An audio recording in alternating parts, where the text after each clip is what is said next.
The lighthouse was tended by an elderly man named Jonah who had lived there for decades. Jonah was known not just for keeping the light burning, but for his hauntingly beautiful songs. Every evening, as the sun dipped below the horizon, he would sit on the lighthouse balcony, strumming his guitar and singing melodies that carried across the waves. Sailors said Jonah's songs had a magical quality. They could calm even the fiercest storms and soothe the loneliest hearts. Some even claimed his voice could call lost ships back to safety. But Jonah never spoke of his gift. He simply sang night after night for no one but the sea and the stars. One stormy evening, a young woman named Eliza arrived at the lighthouse. She was drenched and shivering, her face etched with worrying. "Mr. Jonah," she said, "my brother is out there on his fishing boat. The storm came out of nowhere, and I'm afraid he's lost. Can you help him?" Jonah looked at her with gentle eyes. "I'll do what I can," he said. He climbed to the top of the lighthouse, lit the beacon, and began to sing. His voice was soft at first, but it grew stronger, weaving through the howling wind and crashing waves. Eliza stood on the balcony, clutching the railing, her heart pounding with hope. As Jonah sang, something extraordinary happened. The storm seemed to quiet, as if the sea itself was listening. The waves grew calmer, and the wind softened to a whisper. And then, in the distance, a faint light appeared, a small fishing boat, struggling but steady, making its way toward the shore. Eliza's eyes filled with tears as she recognized her brother's boat. "He's coming home," she whispered. When the boat finally reached the shore, Eliza ran to embrace her brother. He was exhausted but unharmed. "I heard a song," he said, his voice trembling. "It guided me through the storm." Jonah watched from the lighthouse, his guitar resting in his hands. He didn't say a word, but his eyes sparkled with quiet satisfaction. That night, as Eliza and her brother sat by the fire in the lighthouse, Jonah sang again a song of gratitude, of hope, and of the unbreakable bond between family. Years later, when Jonah passed away, the villagers found a note in the lighthouse. It read, "The light is not just in the tower. It's in the hearts of those who care for others. Keep it burning." Eliza, now grown and with a family of her own, became the new lighthouse keeper. She didn't have Jonah's voice, but she had his spirit. And every evening, as the sun set, she would light the beacon and hum the songs Jonah had taught her, ensuring that his light and his music would never fade. In a quiet mountain village, there lived an elderly woman named Leona who was known as the Weaver of Stars. She spent her nights sitting by her loom, weaving intricate patterns that seemed to shimmer like the night sky. The villagers believed her tapestries were magical. Each thread was said to hold a piece of the cosmos, and those who owned one would find their lives touched by wonder and serendipity. Leona's tapestries were rare and precious, and she only gifted them to those who truly needed them. One day, a young traveler named Finn arrived in the village. He was a dreamer, always searching for something greater, but he had lost his way. His heart was heavy with doubt, and his spirit felt dimmed.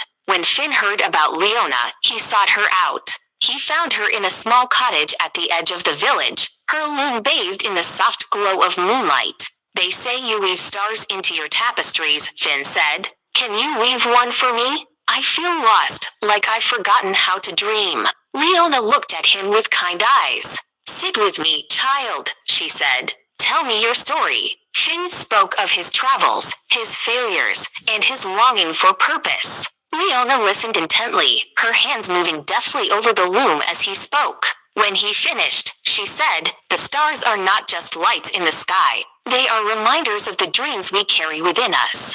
Sometimes we just need to look up to remember." She handed Finn a small tapestry. It was a simple design at first glance, but as he held it up to the light, he saw that it sparkled with tiny threads of silver and gold, forming constellations that seemed to shift and dance. "This tapestry is yours," Leona said. "But remember, its magic lies not in the threads, but in what it awakens within you." Finn thanked her and left the cottage, clutching the tapestry to his chest. That night, he climbed to the highest peak in the village and unfurled the tapestry under the open sky. As he gazed at it, he felt a strange warmth spread through him. The constellations on the tapestry seemed to come alive, telling stories of courage, hope, and endless possibilities. For the first time in years, Finn felt inspired. He realized that his journey wasn't about finding something outside himself, it was about rediscovering the dreams he had buried within. With renewed determination, he set off the next morning, carrying the tapestry with him as a reminder of the stars he carried in his heart. Years later, Finn returned to the village as a changed man. He had become a storyteller, sharing tales of his adventures and inspiring others to chase their dreams. When he visited Leona's cottage to thank her, he found her weaving a new tapestry, one that depicted a young traveler standing under a sky full of stars. Leona smiled when she saw him. "The stars told me you'd return," she said, "and now, your story will inspire others to look up and dream." In a bustling village at the edge of a vast desert, there lived an old kite maker named Kareem. His kites were unlike any others, vibrant, intricate, and said to carry the whispers of the wind. Every year, during the Festival of Winds, people from far and wide would come to buy Kareem's kites and watch them soar high above the dunes. But Kareem's kites were more than just beautiful creations.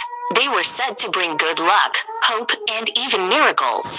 Parents would buy them for their children, believing that flying one of Kareem's kites would grant their wishes. And more often than not, those wishes seemed to come true. One year, a young boy named Amir came to Kareem's shop. He was thin and frail, with a quiet demeanor that spoke of hardship.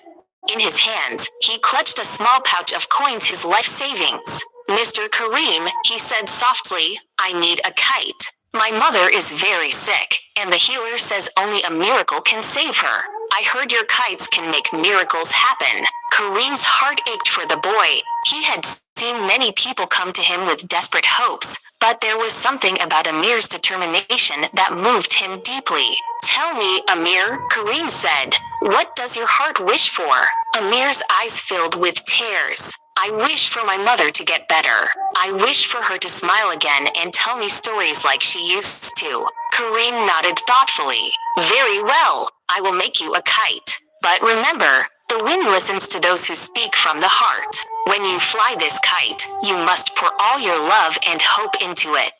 Can you do that?" Amir nodded eagerly. "I promise." Kareem worked through the night, crafting a kite unlike any he had made before. It was shaped like a bird with wings of gold and blue, and its tail was adorned with tiny bells that chimed softly in the breeze. When he handed it to Amir the next morning, he said, "This is the kite of hope.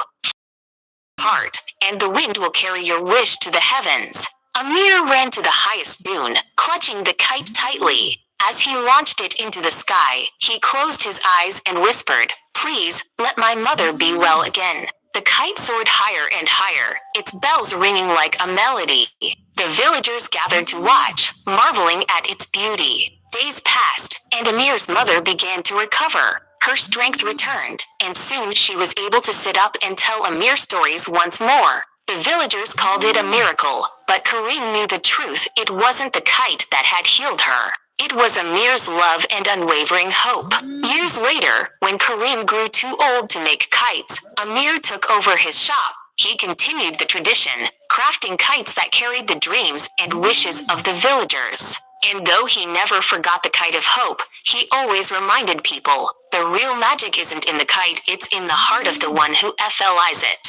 In a small coastal village, there lived an old man named Samuel who was known as the painter of the sky. Every evening, as the sun dipped below the horizon, Samuel would sit on the cliffs with his easel and paints, capturing the breathtaking colors of the sunset. His paintings were so vivid and lifelike that people said they could feel the warmth of the sun and the cool breeze of the ocean just by looking at them. But Samuel had a secret. He didn't just paint the sky, he painted people's dreams.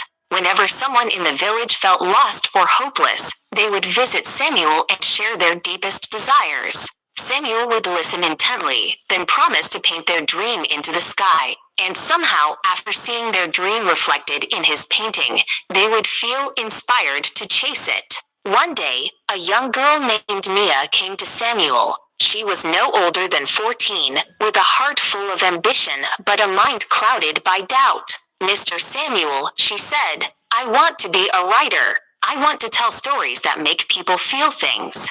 but everyone says it's impossible. They say I'll never make it. Samuel smiled kindly. Come back tomorrow evening, and I'll show you something. The next day, Mia returned to the cliffs. Samuel was already there, his easel set up and his paints ready.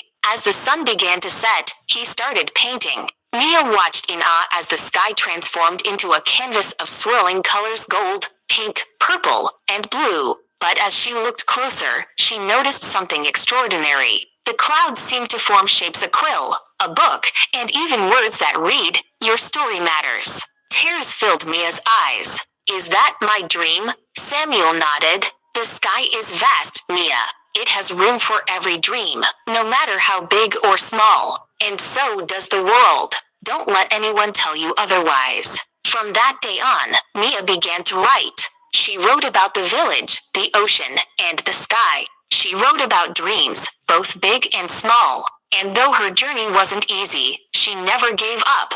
Every time she felt discouraged, she would visit Samuel's cliffs and watch him paint the sky, reminding herself that her dream was as boundless as the horizon. Years later, Mia became a published author. Her first book, titled The Painter of the Sky, was a tribute to Samuel and the village that had inspired her. When she returned to the cliffs to present Samuel with a copy of her book, she found him painting a new sunset, one that featured a young girl holding a pen, her face turned toward the sky. Samuel looked at Mia and smiled.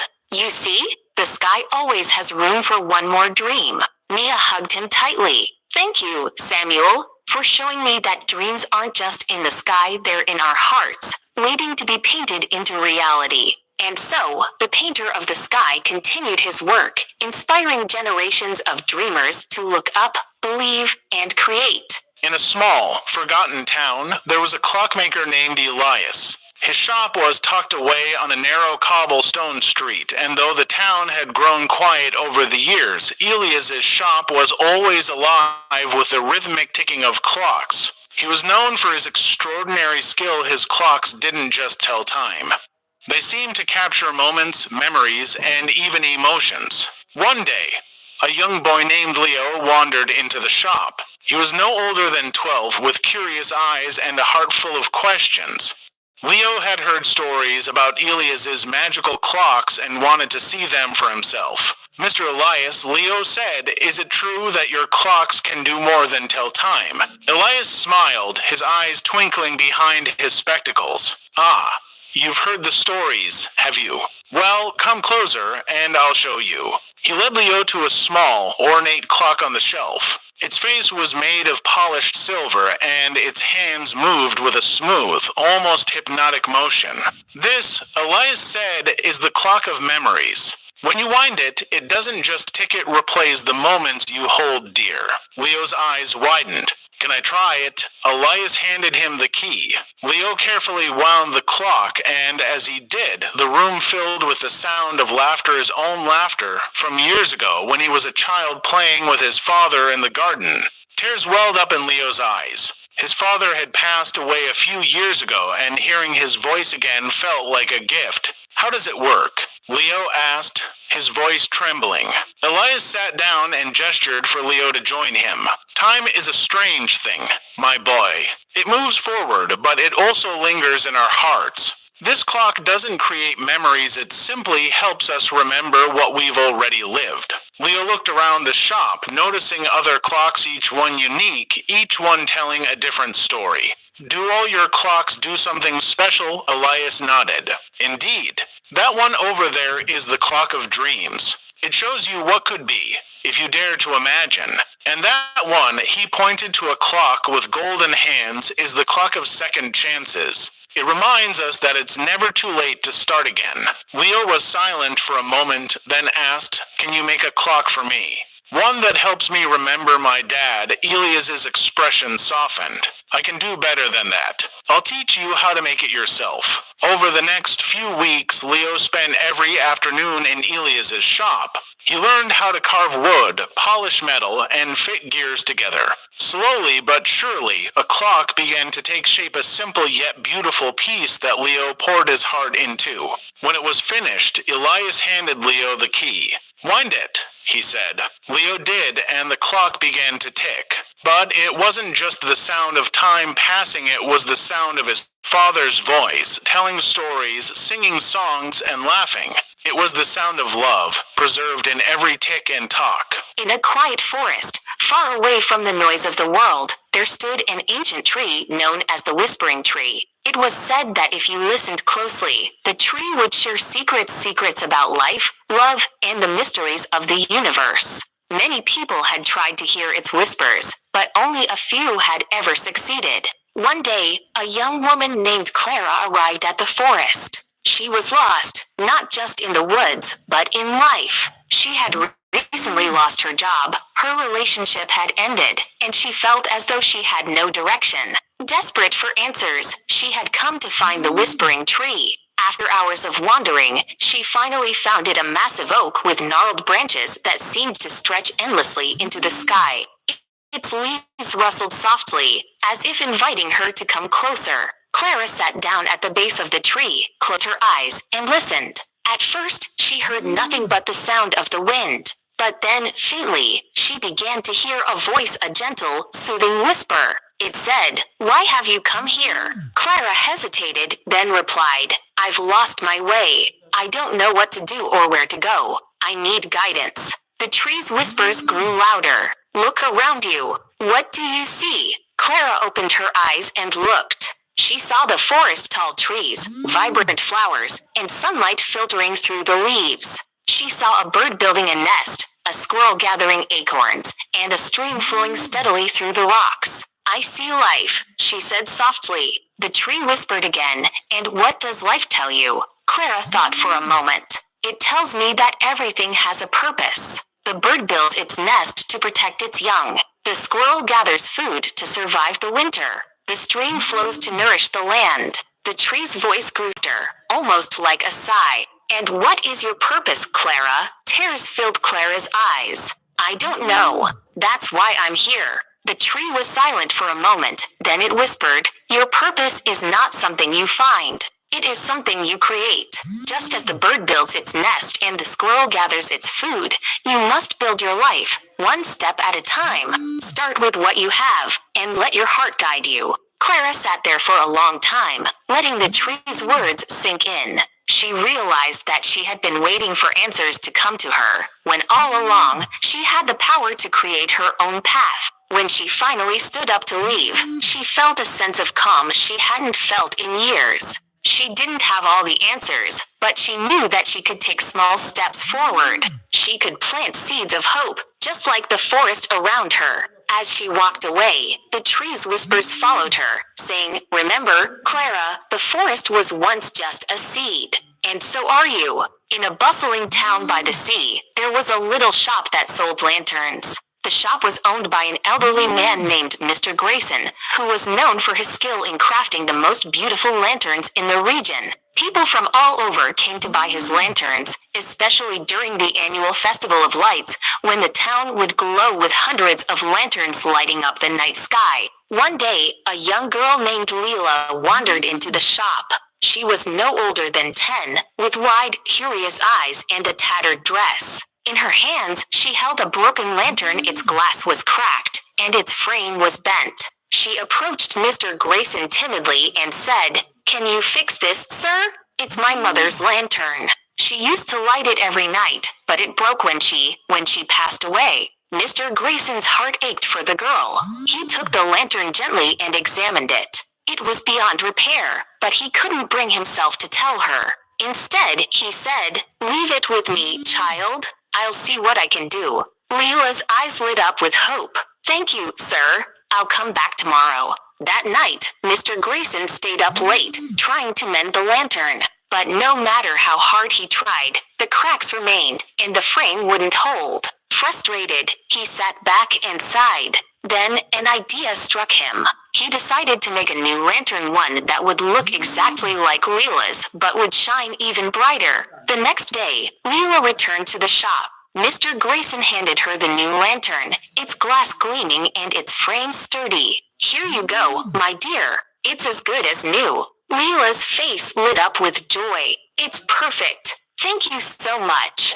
She handed him a few coins, all the money she had, but Mr. Grayson shook his head. "Keep your coins, child. This one's on me." Leela hugged him tightly and ran home, clutching the lantern to her chest. That night, she lit it and placed it by her window. The light was so bright that it could be seen from miles away. People in the town began to talk about the glowing lantern, and soon they started bringing their own broken lanterns to Mr. Grayson's shop, hoping he could work his magic on them too. But Mr. Grayson realized something important. It wasn't the lanterns that brought light to the town, it was the people who carried them. Leela's lantern had reminded everyone of the power of hope and love, and how even the smallest light could chase away the darkest shadows. Years later, when Leela grew up, she returned to Mr. Grayson's shop. She had become a lantern maker herself, inspired by the kindness he had shown her. She handed him a lantern she had made, a beautiful, intricate design that glowed with a soft, warm light.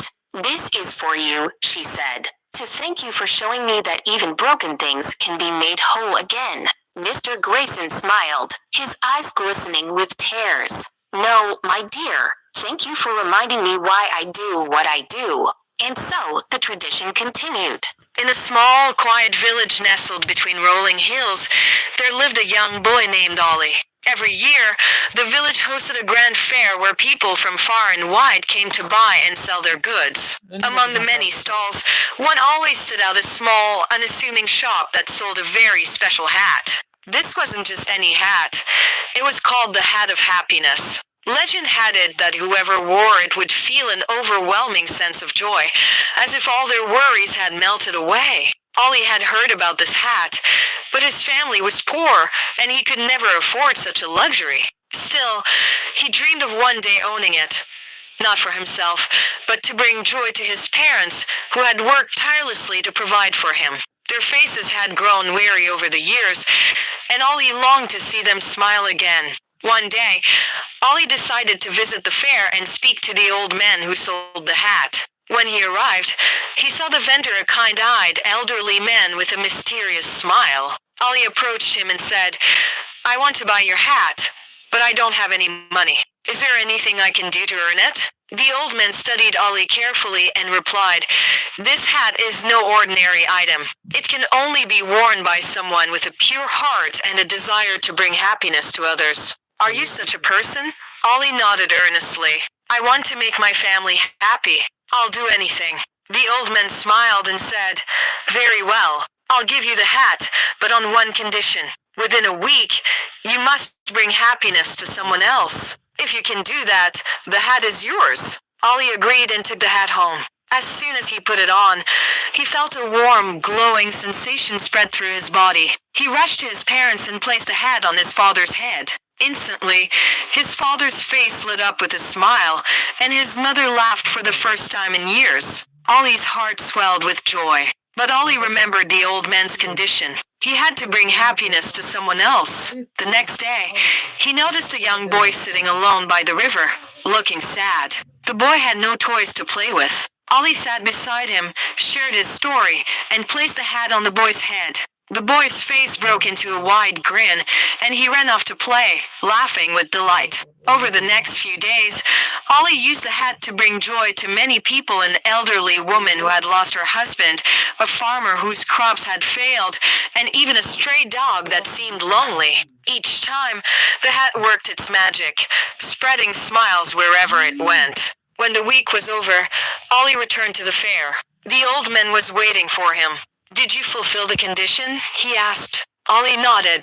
"I did, but I realized something important. The hat isn't what brings happiness. It's the act of caring for others, of sharing love and kindness. That's the real magic." The old man smiled warmly. "You've learned the true secret of happiness, my boy. The hat is just a symbol. The real joy lies in the hearts of those who give selflessly." An old man lost his wife after 50 years of marriage. At her funeral, his children gathered to pay their respects. Before they left, they handed him a phone and said, "Dad, keep this with you. We'll call you on it, so please make sure to always keep it charged." The old man smiled, feeling comforted by their words.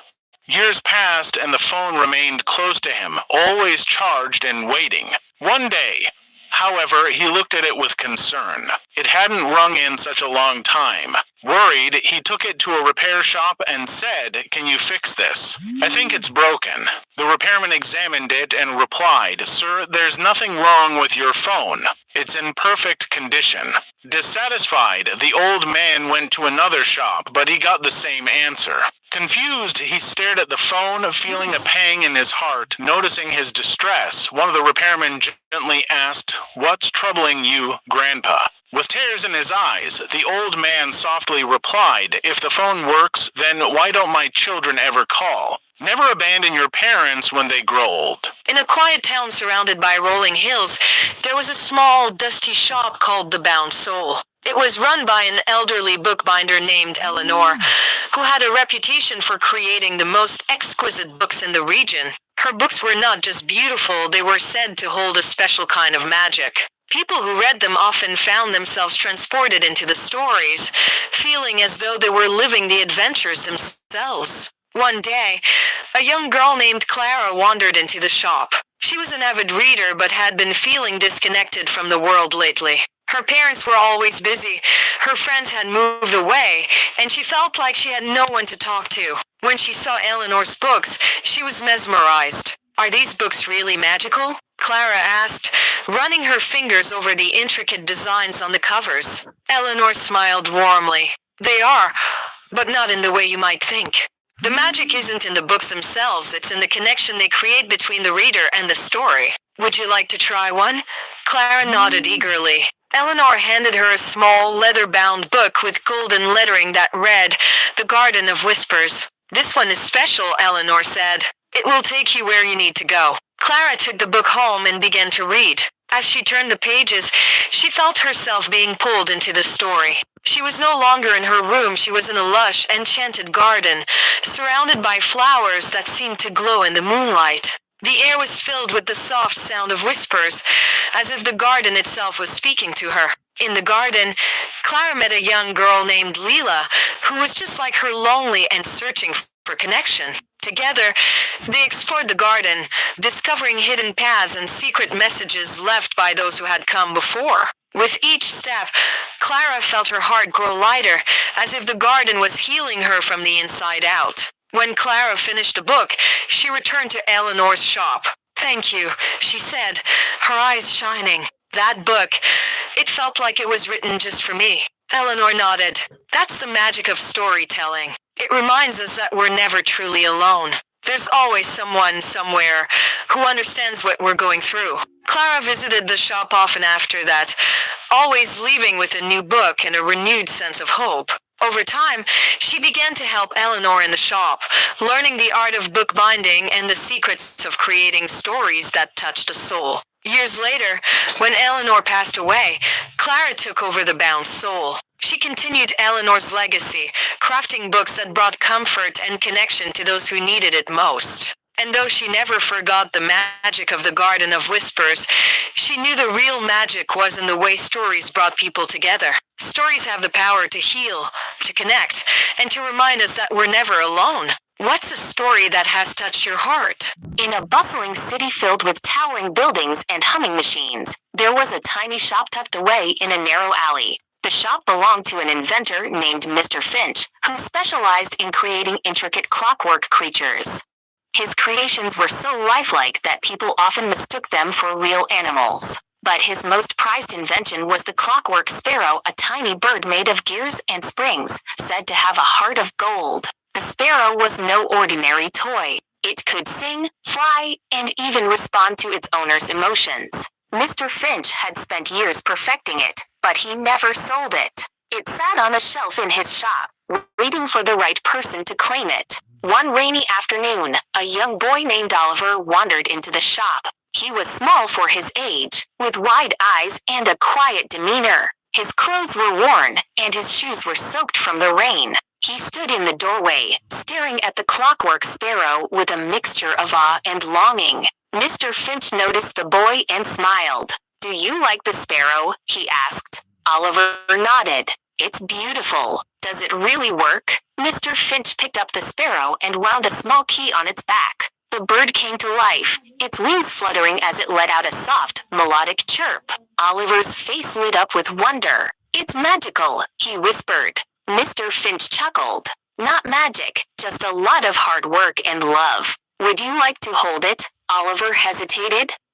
I don't have any money." Mr. Finch's expression softened. "That's all right. Sometimes the best things in life aren't bought, they're earned. Tell me, Oliver, why do you want the sparrow?" Oliver looked down at his feet. "My mom's sick," he said quietly. "She's been in bed for weeks, and she's so sad all the time. I thought, maybe if I could bring her something beautiful, it would make her smile again." Mr. Finch was silent for a moment, then he placed the sparrow in Oliver's hands. "Take it," he said. "But remember, the sparrow's true magic isn't in its wings or its song. It's in the joy it brings to others." Oliver thanked Mr. Finch and ran home, clutching the sparrow tightly. When he reached his mother's bedside, he wound the key and set the bird on her pillow. The sparrow chirped and fluttered its wings, filling the room with its sweet melody. For the first time in weeks, Oliver's mother smiled. She reached out and touched the sparrow gently, tears streaming down her face.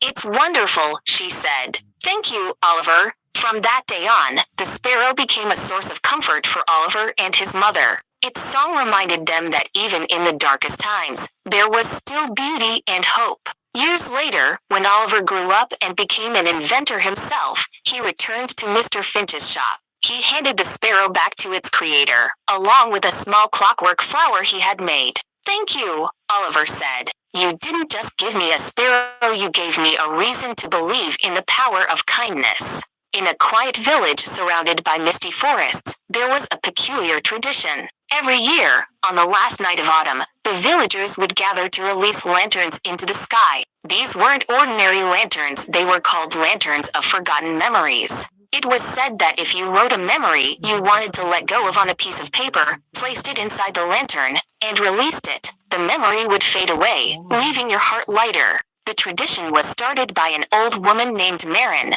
who lived in a cottage at the edge of the forest. Marin was known as the keeper of memories. She had a special gift. She could see the memories people carried, both joyful and painful. Over the years, she had helped countless villagers find peace by teaching them to let go of the past. One year, a young man named Elias came to Marin's cottage. He was tall and strong, but his eyes were shadowed with sorrow. "Marin," he said, "I need your help. I can't stop thinking about the accident. It's been years, but I still see it every time I close my eyes." Marin nodded knowingly. She had seen Elias's memory before a tragic accident that had taken the life of his best friend. The guilt and grief had clung to him like a heavy chain. "Sit with me," Marin said, gesturing to a chair by the fire. She handed him a lantern and a piece of paper. "Write down what you want to let go of. Be honest with yourself." Elias hesitated, then began to write. He wrote about the accident, the guilt he carried, and the words he wished he could have said to his friend. When he finished, Marin placed the paper inside the lantern and lit the flame. "Now," she said, "take it outside and release it. But remember, letting go doesn't mean forgetting. It means making space in your heart for new memories." Elias stepped into the cool night air and released the lantern. It floated upward, its light growing smaller and smaller until it disappeared into the sky. As he watched it go, he felt a strange sense of relief, as if a weight had been lifted from his shoulders. The next morning, Elias returned to Marin's cottage. "I feel different," he said. "The memory is still there, but it doesn't hurt as much. It's like I can finally breathe again." Marin smiled. "That's the power of letting go. The past will always be a part of you, but it doesn't have to define you." Years later, when Marin passed away, Elias took over her role as the keeper of memories. He continued the tradition of the lanterns of forgotten memories, helping others find the courage to release their pain and embrace the present. And every year, on the last night of autumn, the sky above the village would glow with hundreds of lanterns, each one carrying a memory, a story that no longer needed to be carried. Letting go doesn't mean forgetting. It means making room for new beginnings. What's a memory you'd like to release? In a bustling port city, there lived an old mapmaker named Captain Elias. His shop, the Wandering Star was filled with maps of every kind, maps of distant lands, hidden islands, and even uncharted territories. But Captain Elias's most prized possession was a mysterious compass that didn't point north. Instead, it pointed toward what the holder desired most. People came from far and wide to seek the compass's guidance. Some were searching for treasure, others for love, and some for a sense of purpose. But Captain Elias was careful about who he lent it to. The compass doesn't show you the way, he would say. It shows you what's already in your heart. One day, a young woman named Leela entered the shop. She was a sailor, but she had lost her ship in a storm and was struggling to find her place in the world. Captain Elias, she said, I've heard about your compass. I need to find my way again. Can you help me? Captain Elias studied her for a moment, then handed her the compass. Take it, he said. But remember, the compass only works if you're honest with yourself. Leela took the compass and stepped outside. The needle spun wildly before settling on a direction. She followed it through the winding streets of the city, past the bustling markets and quiet alleys, until she reached the harbor. There, she saw an old, weathered ship being repaired by a group of sailors. As she approached, one of the sailors called out to her. Leela, is that you? It was her old crew. They had survived the storm and were rebuilding their ship.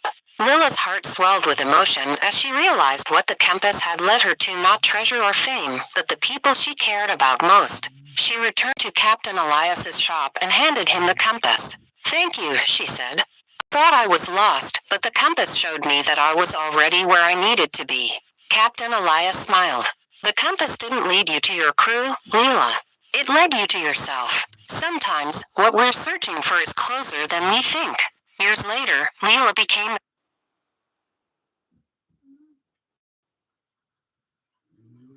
the captain of her own ship. She often visited Captain Elias's shop, bringing him maps of the places she had explored. And though she no longer needed the compass, she always remembered its lesson. The greatest journeys are the ones that lead us back to ourselves.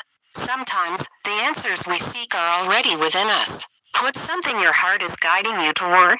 In a secluded valley surrounded by towering mountains, there was a hidden garden known only to a few. This garden belonged to an elderly woman named Alara, who was known as the potion maker. Her garden was no ordinary one. It was filled with rare plants, glowing flowers, and herbs that could heal even the most stubborn ailments. But Alara's most prized creations were her potions, each one brewed with care and imbued with a touch of magic. People came from far and wide to seek Alara's help. She could cure illnesses, mend broken hearts, and even grant clarity to those lost in confusion. But Alara had one rule.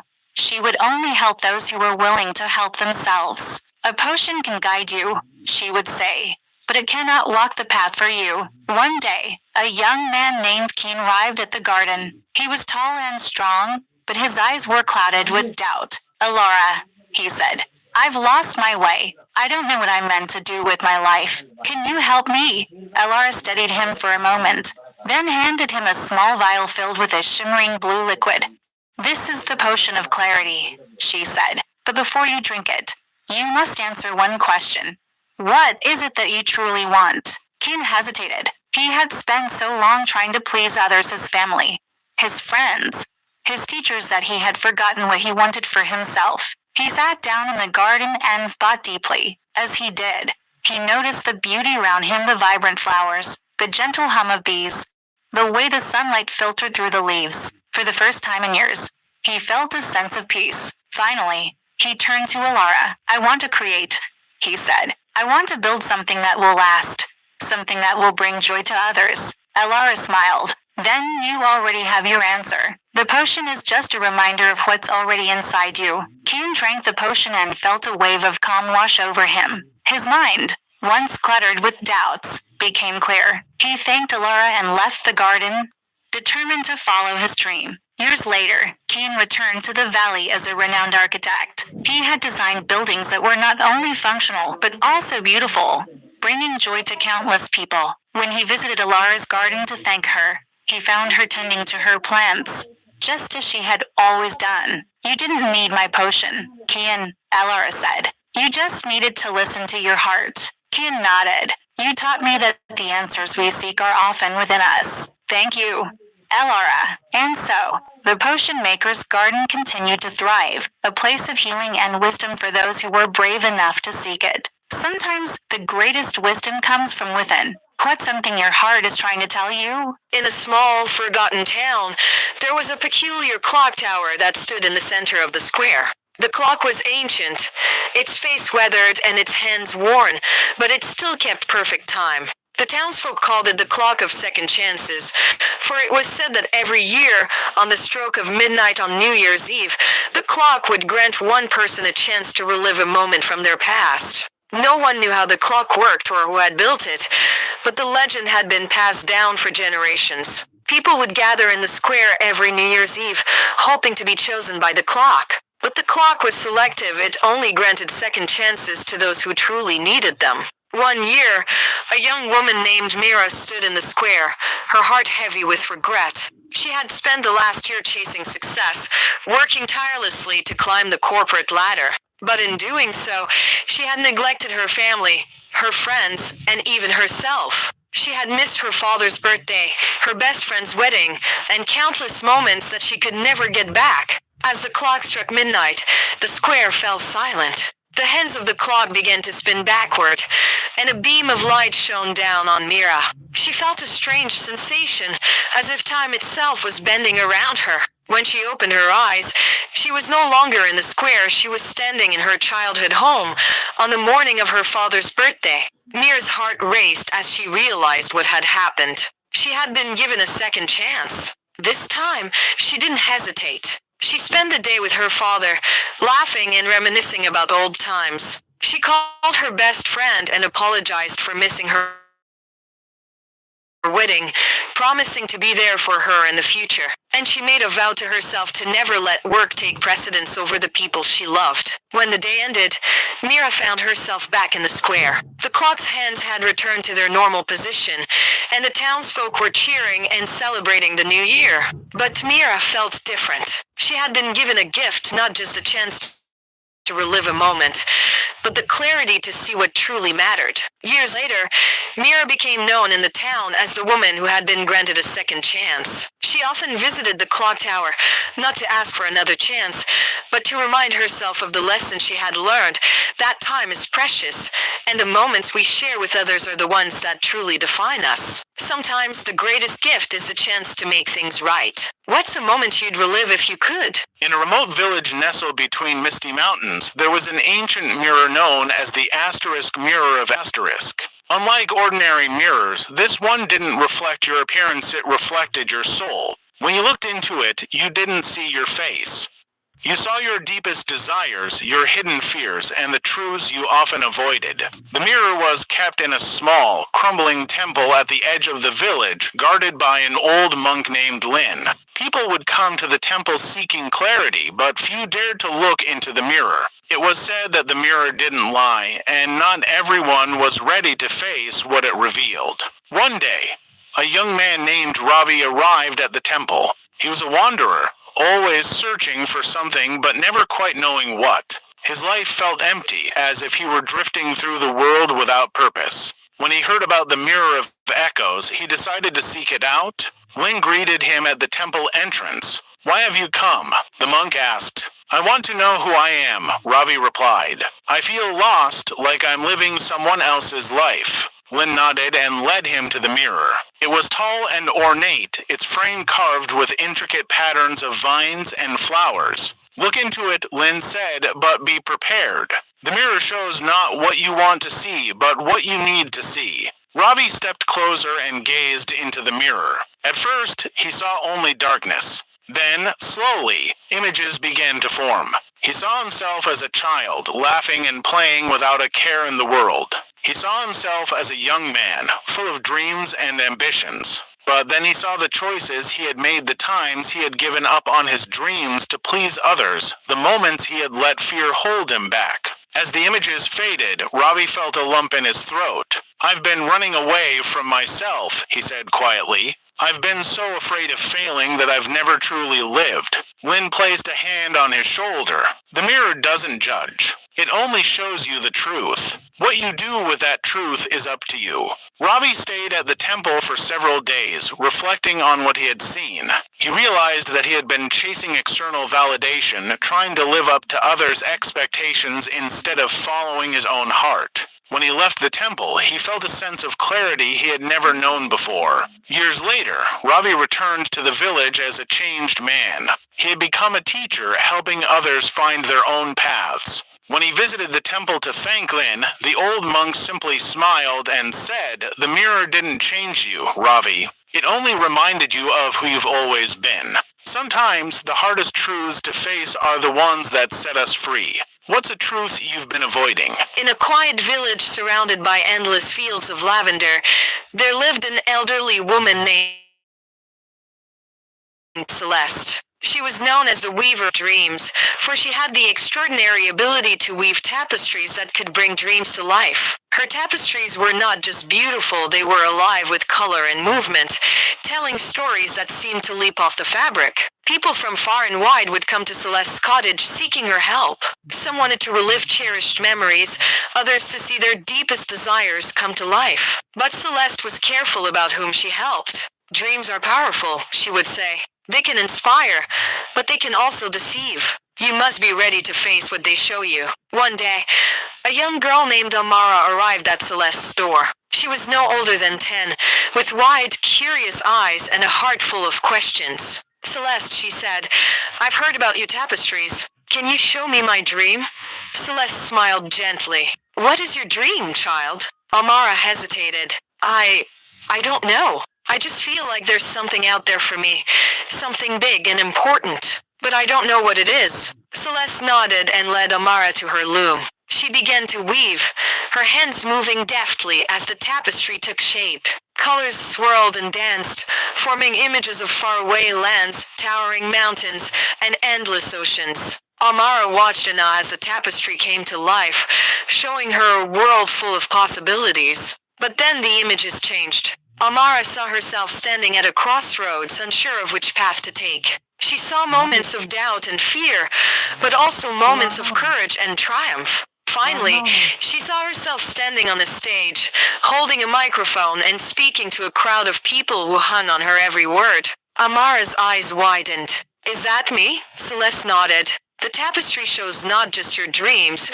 but the journey to reach them. It's not always easy, but it's always worth it." Amara left the cottage that day with a newfound sense of purpose. She began to write and speak, sharing her thoughts and ideas with anyone who would listen. Over time, she grew into a confident young woman, inspiring others with her words. Years later, when Amara returned to Celeste's cottage to thank her,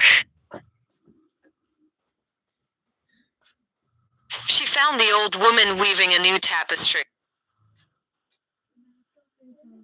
It showed a young girl standing at a crossroads, her face filled with determination. Celeste smiled when she saw Amara. "The tapestry is for the next dreamer," she said. "But it's also a reminder for both of us that dreams are not just meant to be seen. They're meant to be lived. Dreams are the seeds of our future. What's a dream you're ready to bring to life?" In a bustling city filled with noise and chaos, there was a small, unassuming shop called the Keeper's Nook. The shop was run by an elderly man named Arthur, who had a peculiar talent. He could find lost things. Not just keys or wallets, but lost memories, lost hopes, and even lost dreams. People would come to Arthur's shop with their troubles, and he would listen patiently before disappearing into the back room. When he returned, he would hand them a small, wrapped package. Inside, they would find something they had lost long ago, a childhood toy, a forgotten letter, or even a faded photograph. But more importantly, they would find a piece of themselves they thought was gone